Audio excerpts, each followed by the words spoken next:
Can you tell us why y'all are here today?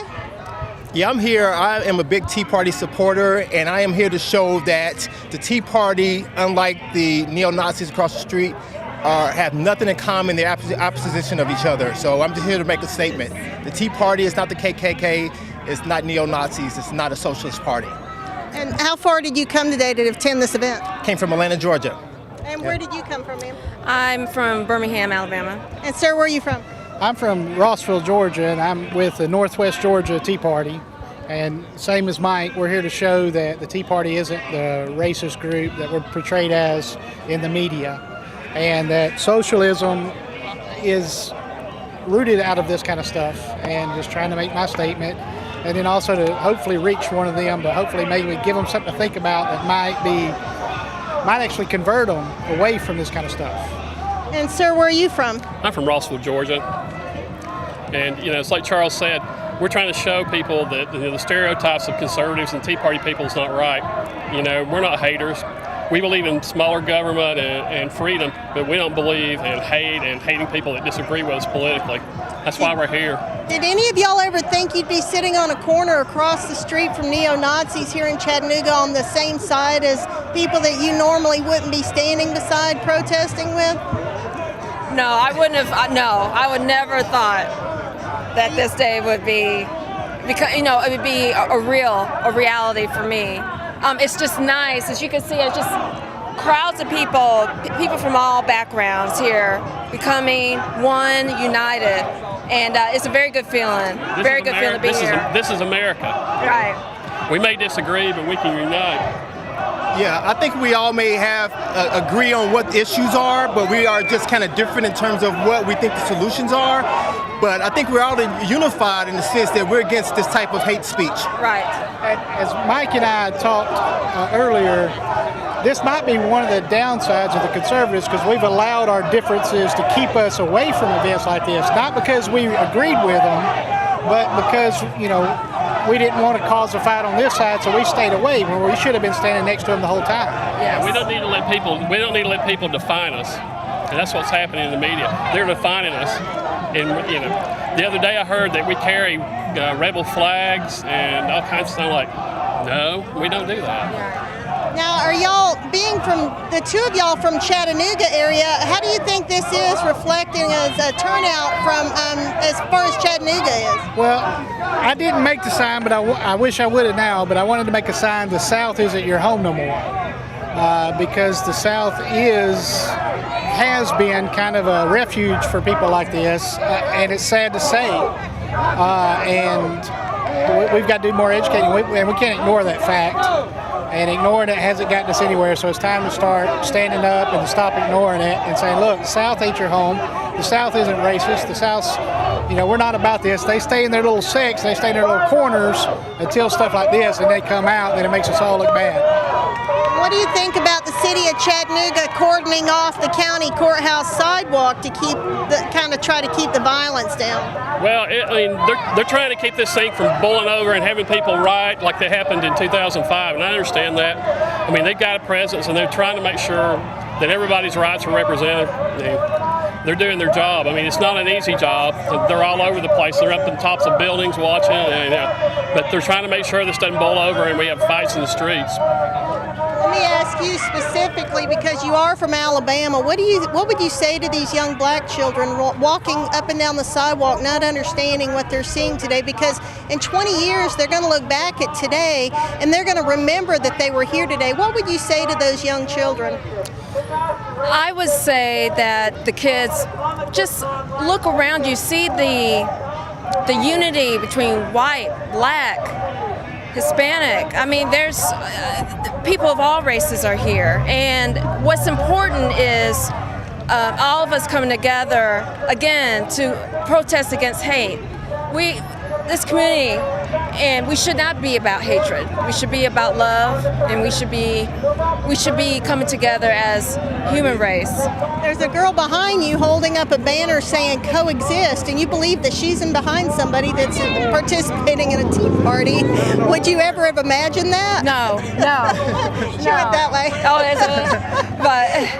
No.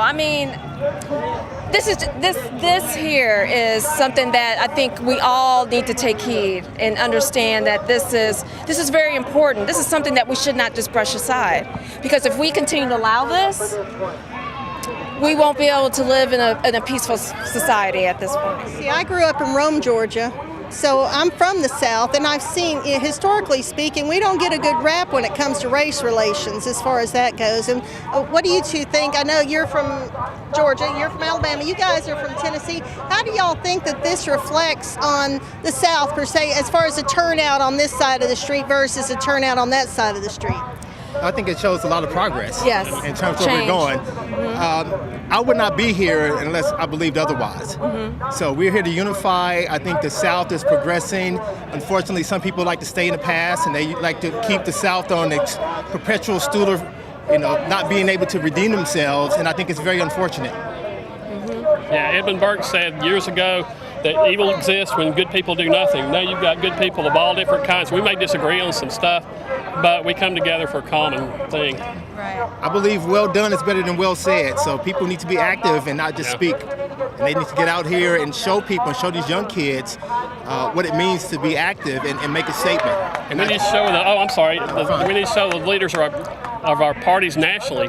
To hear all these people, everybody fusses and fights, and here we are on Saturday afternoon, all in one place, and nobody's fighting, nobody's shoving, nobody's calling anybody names. Yeah, we need more young people get involved out here. I think it's so important, especially with our younger generation. They're going to be taking over, they're going to be coming up in the future, and they need to really start right now understanding what we're here for.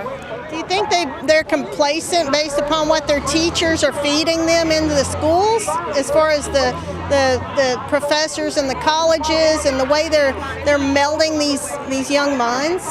I think there definitely is complacency. I don't think that young people are taught that there's responsibility, there's an urgency.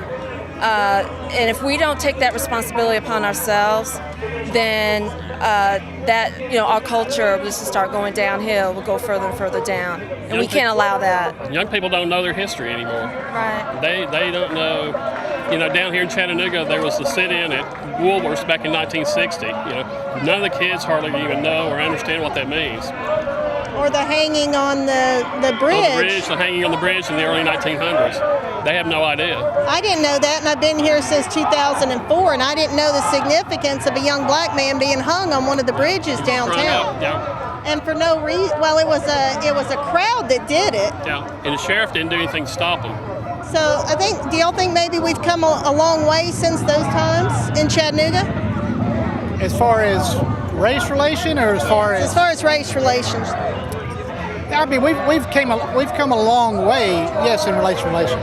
However, you can have a great relationship with race, but if you got different purposes and different goals, that's where your conflicts lie. And a lot of times we get in an argument, Mike and I have been talking about it, where we argue over the topic or the exterior and never really get to the heart of the problem. And the heart of the problem is the purpose, the meaning. What is the meaning of governance? What is the purpose of government? What are they supposed to do? What is my purpose as a citizen to my fellow neighbor, not just to the United States government or not to my state, but what's my responsibility as a human being? That's what's not being taught. It's your responsibility. At each other and not with each other. Yeah. You don't think they have enough respect for other people's opinion, maybe? I think not ours. Unfortunately, I believe that we've replaced tolerance with acceptance. Yeah. And that's part of, so we're teaching our kids that if you love someone, then you must accept everything that they are. But really, love is a tolerance. I tolerate because I love. That doesn't mean I accept everything that you are and all of your habits or things like that. So that's where we're definitely going, and it's very unfortunate. Can you give me your idea of the American dream? The American dream, to me, is being able to fulfill God's calling and what God has me to do on this very day without hindrance from my government or without hindrance from those around me. And what is your idea of the American dream? My idea is to be able to have the freedom to live out our beliefs, and even though we may not agree with someone else's beliefs, but have that freedom to do that without government being able to step in. And as long as those beliefs don't infringe on other people's rights, I think that's what the American dream is for me. And sir, can you give us your idea of the American dream? American dream for me is each person owns themselves and is the architect of their own destiny, and they have their own authority to live the life they want to live without being impeded upon or infringed upon by other people or government. And again, like she said, where other people that you don't infringe on other people's American dream too. So American dream is you doing what you want to do and you being the architect of your destination. Thank you. And sir, can you give us your idea of the American dream? Freedom to succeed and the freedom to fail on your own without the government telling you how you can succeed or how you can fail or defining it.